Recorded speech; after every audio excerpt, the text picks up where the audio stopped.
Hi, welcome to this video presentation. Many of you may know me, but for those of you who don't, my name is Becky Ruppert. I'm a recently retired nurse. I'd been with Salem Hospital for about 40 years and had the honor of retiring in September.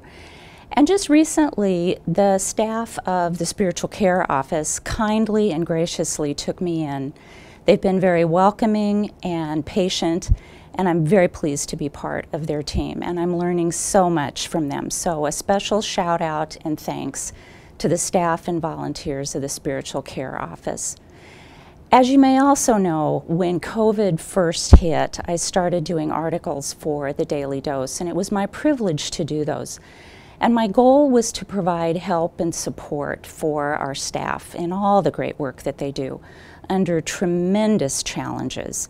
So I'd like to take the opportunity as we're going into yet another year of COVID just to kind of revisit some of the ideas and suggestions for self-care and for personal health.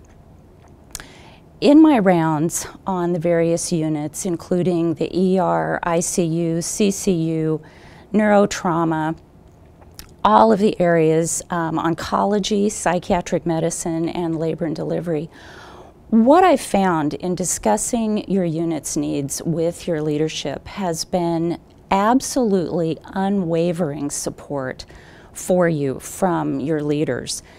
Believe me when I say in those conversations, it became very apparent to me that they felt tremendous empathy and understanding and support for all of you in the work that you do. And they certainly recognize all of the challenges that you're faced with. So hang on to the fact that your leadership is behind you 100%, and they do very much support you. I've also had the privilege and the honor when I visited your areas to speak briefly with many of you. And I really appreciate the time that you've taken from very busy schedules to talk with me and share your ideas. You've been very kind and very gracious with that. And frankly, I'm amazed but pleased with a lot of the things that each of you are doing for self-care. And in this time of challenge, especially now that we're going into this second year of COVID, it's especially important to look at your self-care, where you are physically, emotionally, spiritually, socially. Look at where you are, do an internal inventory, figure out what you want to do and how you can get there.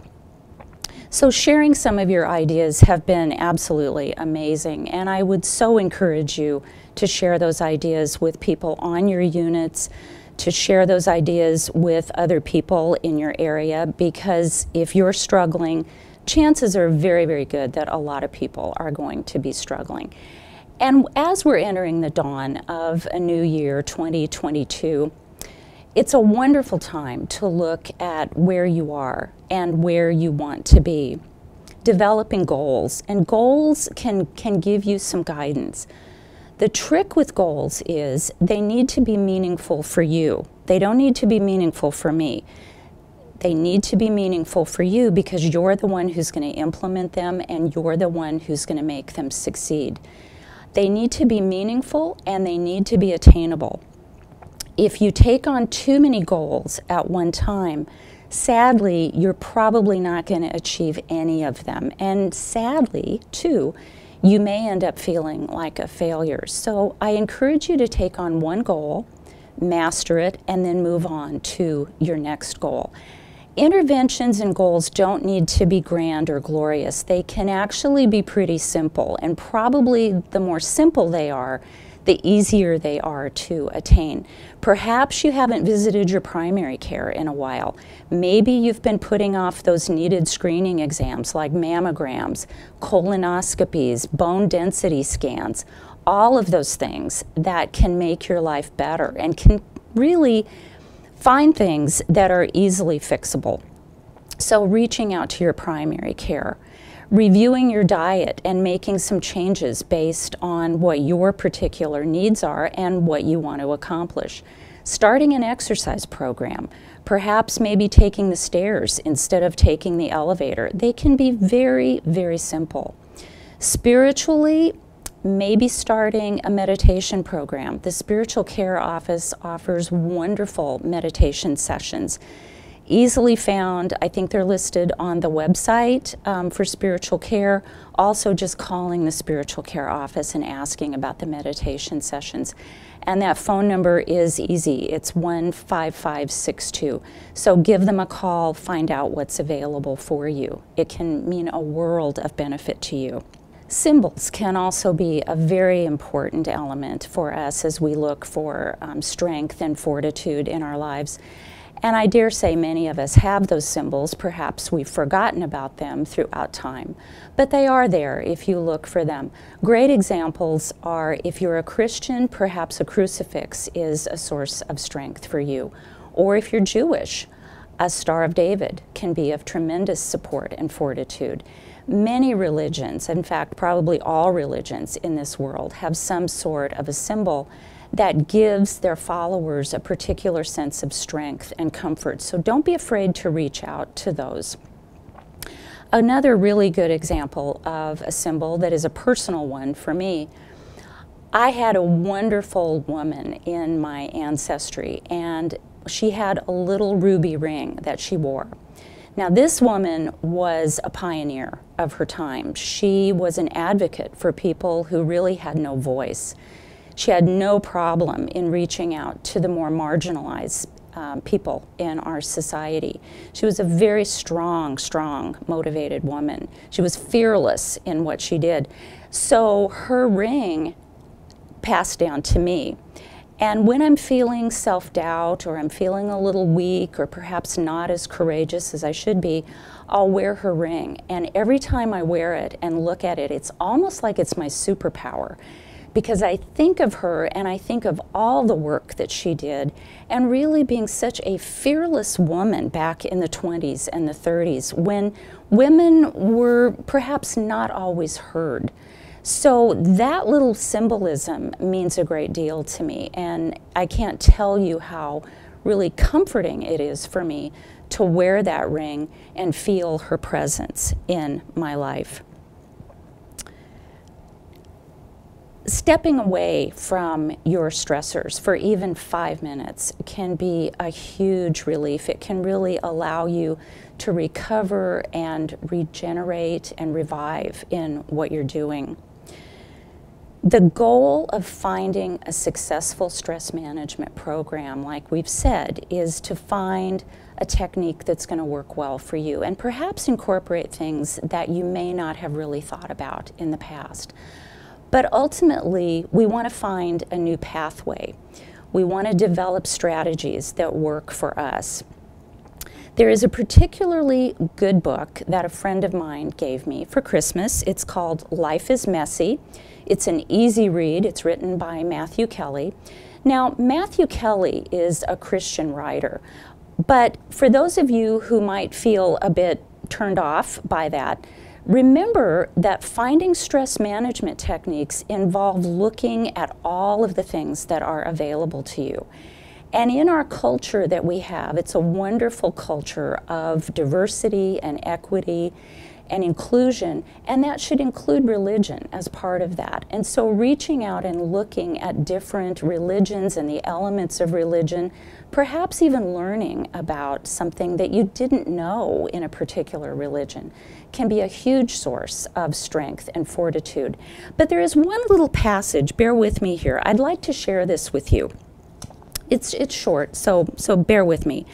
But some of you may be familiar with the poet Portia Nelson. Now, Portia Nelson was born in 1920. She passed away in 2001. She was an incredibly brilliant woman. She was a singer, a songwriter, she was an actress. For those of you who've seen the movie The Sound of Music, she played a particularly irritating nun in that movie. She did it brilliantly. But one of her best works is called her autobiography in 5 short chapters. Now, what's really amazing about this, she does all of this in 150 words. And it describes insight into her personal journey through life. It's about her transformation. And that's what we're all looking for when we look at stress management. We're looking for transformation. We're looking for that new pathway. So let me read this to you. An autobiography in 5 short chapters. Chapter 1, I walk down the street. There's a deep hole in the sidewalk. I fall in. I'm lost and I'm helpless. It isn't my fault. It takes me forever to find a way out. Chapter 2, I walk down the same street. There's a deep hole in the sidewalk. I pretend I don't see it. I fall in again. I can't believe I'm in the same place, but it isn't my fault. It still takes a long time to get out. Chapter 3, I walk down the same street. There's a deep hole in the sidewalk. I see it's still there. I still fall in. It's a habit. My eyes are open. I know where I am. It's my fault. I get out immediately. Chapter 4, I walk down the same street. There's a deep hole in the sidewalk. I walk around it. Chapter 5, I walk down another street. So isn't that just a wonderful story and poem about how transformative our life can be? And her brilliance was in doing it so succinctly. So as you listen to this, and as you think about where you are in your life and where you want to be, don't be afraid to reach out and look in different areas, perhaps areas that you never ever thought of looking in. Creativity, when it comes to stress management, is really an essential key. And again, it has to be something that's meaningful for you. I also want to share a little personal story about creativity. It goes a little bit further, and it involves my mom. My mom was the joy of my life, and she passed away a couple years ago. But there's a story that I always remember. There was a time in her life that I was paying particular attention to what she was doing. And I noticed that whenever she got stressed, she would go in the laundry room. And this woman, I discovered, found tremendous relief in doing the ironing. I can't relate to that personally, but for her, it was really a stress management tool. She looked at a pile of laundry full of wrinkles, total chaos, and she found her relief and her rejuvenation in making order out of chaos. She would iron out the wrinkles of her life. And that was very symbolic for her. But it got her through some pretty difficult times. And again, ironing's great. I can't relate to that. But you're going to find the same thing. The stress management tools that you put in your toolbox, other people may not be able to relate to, but they're going to work for you. Now, I will say that at one point in her ironing career, she went a little overboard and she ended up starching everyone's underwear. So it only made more chaos out of an already chaotic situation, and I'm happy to say she never did that again. But all said and done, what a wonderful memory. So I thank you for sharing this time with me. I hope that it's made you think. I hope that it's given you some insights and maybe some ideas on how to do self-care, which is so important for all of us. I so appreciate each of you. I'm in awe of the work that you do. You do it gracefully. You do it with courage, and courage is what you're made of. So I do thank you. Remember, the staff in the spiritual care office are available to you. We're a quick phone call away or a page. Don't hesitate to reach out to us. Thank you so much. Be well, take care, and we'll talk soon. Bye.